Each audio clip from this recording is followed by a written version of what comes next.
Today we are the furthest north I've ever been in Britain. We're in Kirriemuir.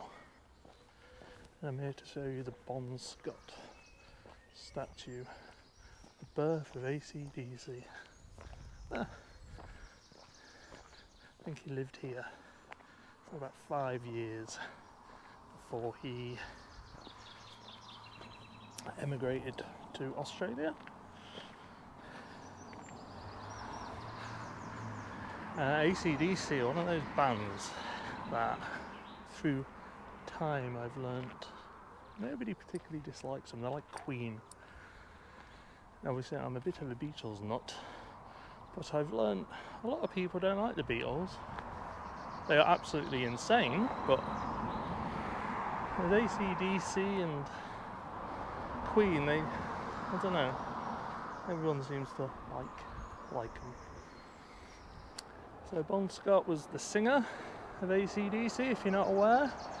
He was the singer on Highway to Hell and TNT and many others.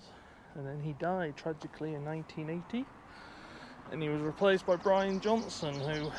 Right, so I'm going to speak over the top of myself and talk a bit more about his death. Because if you're a rock star and you died before you're 40, or 40 and below, your death is always marred in conspiracy theories. Bon Scott died in his car after a night of drinking. He was with Alistair Kinnear, a supposed music journalist, and they were at the Music Machine. I believe that was in Camden. And Alistair Kinnear drove Bon Scott back because he had passed out. He left him in the car, leaving a note on him telling him how to get up to his flat. He lay him on his back, and when he never came up, and Alistair Kinnear went down and found his body and took him to the hospital, but he was dead on arrival.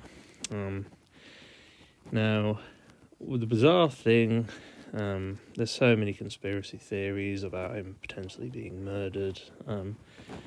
I'm not that huge up on AC/DC. They're not my favourite band, so I don't know the story too well. I'm sure there's a whole rabbit hole you can work your way down. But Alistair Kinnear, the last person to see him, went missing not long after he died, and his flat was ransacked, and he's never been seen since. So that adds to the conspiracy theories. There are some pretty sick stories about how AC/DC wanted him dead and stuff, but I mean, think about it. This is like, how can you...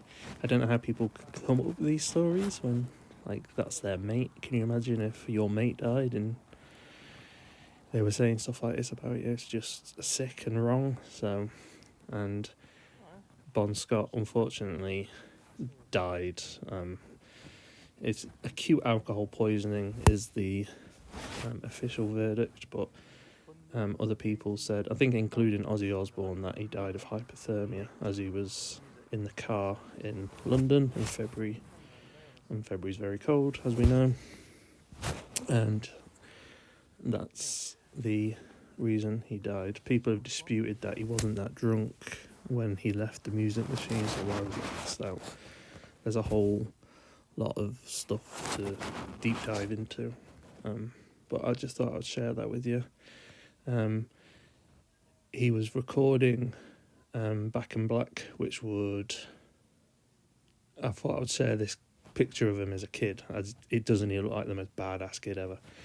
They were about to release Back in Black, which is one of the greatest selling albums ever, one of the greatest albums ever, and it would propel AC/DC into the mainstream. And when Bon Scott died, they were just getting there. And he's an amazing frontman, and we can all have conspiracy theories, but at the end of the day, a huge talent died, and that's all we can really focus on. Okay, thank you for watching.